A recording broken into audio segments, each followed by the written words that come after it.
Hey guys, Allen Brothers here with another Get Tip on strumming. Now, guitar is a rhythm instrument, so you want to be very solid on the rhythm because you can't play rhythm. There's not much point in playing a guitar. So, here we have a nasty habit with guitar players is they will change, they have trouble keeping rhythm because, and we're going to go back to the basics, when you're playing the chords and you're going down 2, 3, 4, they have the habit to stop and try to form that chord. There's nothing wrong with it, but it will develop a bad habit. So, the best thing to do is to pull out a tempo box, keep solid rhythm, and when you do this, you strum down 1.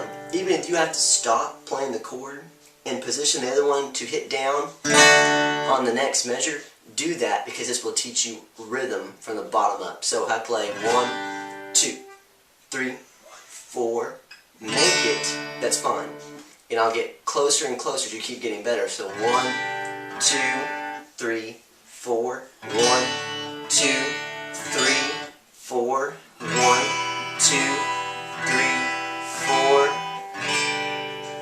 and you'll keep the beat. This has been another great Get Tip to help you to be a better player. Check out more videos, like our channel, subscribe if you want to see more Get Tips like this, and stay tuned for more. Thanks so much, guys.